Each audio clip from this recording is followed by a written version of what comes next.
حضور، میں نے آپ کے ساتھ رہنا ہے۔ آپ فرمانے لگے دنیا دار بن کے رہو گے کہ دیندار؟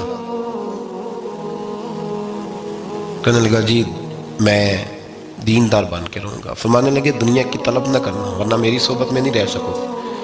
حضرت عیسیٰ علیہ السلام نے شادی نہیں کی، مکان ہی نہیں بنایا، ایک تکیہ، ایک پیالہ، ایک کمبل، جہاں رات ہوتی وہیں سو جاتی۔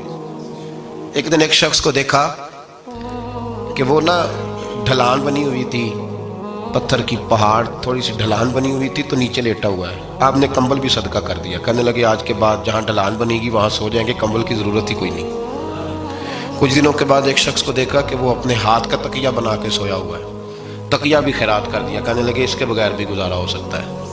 کچھ دنوں کے بعد دیکھا کہ ایک آدمی چلو میں پانی پی رہا ہے، پیالہ بھی اللہ کے راستے میں دے دیا، کہنے لگے چل جائے گا کام اس کے بغیر۔ پر میں دنیا دار بن کے نہ آنا، کہنے لگا نہیں صاحب میں دیندار بن کے آؤں گا۔ جناب عیسیٰ علیہ السلام نے رکھ لیا۔ آپ پہلے دن ہی کہنے لگے چل آجا روٹی کھا لیں۔ 3 روٹیاں منگائیں، اس کو ساتھ بٹھایا، فرمانے لگے میں تو ایک کھاؤں گا، تو کتنی کھائے گا؟ کہنے لگا جی میں بھی ایک ہی کھاؤں گا۔ ایک روٹی اس نے کھا لی، ایک آپ نے کھا لی، تیسری روٹی چھوڑ کے جناب عیسیٰ علیہ السلام دریا کنارے وضو کرنے چلے گئے۔ واپس آئے تو روٹی کوئی نہیں تھی۔ اللہ کے نبی تھے، جان گئے۔ رب کریم کا بندہ بھی جان جاتا ہے۔ اقبال کہتے ہیں اولیاء کیا ہیں جواسی سلوک قلوب، کہتے ہیں رب کے ولی کو ٹٹولا نہ کر، وہ تو دلوں کے حال بھی جانتا ہے۔ انہیں ٹٹولا نہ کر، غبار آلود سمجھ کر حکارت سے نہ دیکھ ان کو، انہی کی ٹھوکروں سے سلطنت بنتی بگڑتی ہے۔ اور اقبال کہتے ہیں نہ تیگ و تیر میں نہ لشکرو سپاہ میں، نہ تیگ و تیر میں نہ لشکرو سپاہ میں، کہتے ہیں نہ تلوار میں نہ تیر میں نہ لشکر میں نہ فوجوں میں، نہ تیگ و تیر میں نہ لشکرو سپاہ میں ہے جو بات مرد کلندر کی بارگاہ میں ہے، جو بات مرد کلندر کی بارگاہ میں۔ تیسری روٹی کدھر ہے؟ کہنے لگا حضور مجھے نہیں پتا۔ فرمانے لگے تجھے پتا ہے پر تو بتا نہیں رہا۔ کہنے لگا مجھے تیسری روٹی کا پتا۔ حضرت عیسیٰ علیہ السلام میں ایک ہرنی جا رہی تھی، اس کے ساتھ 2 بچے تھے۔ آپ نے ایک بچہ پکڑا، اس کو ذبح کیا، لکڑی جلائی، اس کو بھونا، اس کو بھی کھلایا، خود بھی کھایا، ہڈیاں جمع کر دی۔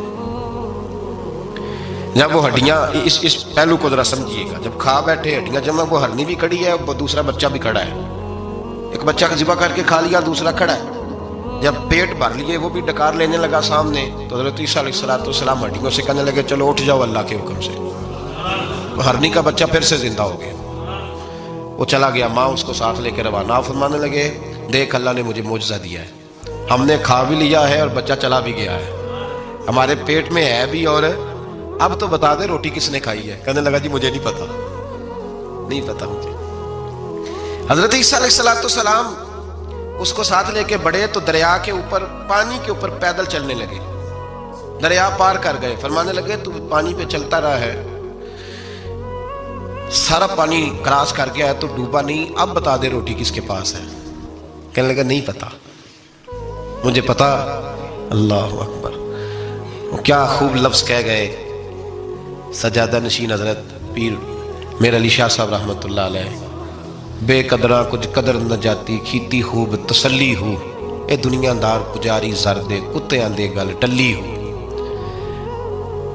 سارا دریا اتنا بڑا دیکھتے ہیں لوگ جو آتے ہیں نا درویشوں کے پاس، بڑے رنگ دیکھتے ہیں پر بدلتے نہیں، رنگ بڑے دیکھتے ہیں پر اپنے آپ کو تبدیل ہے۔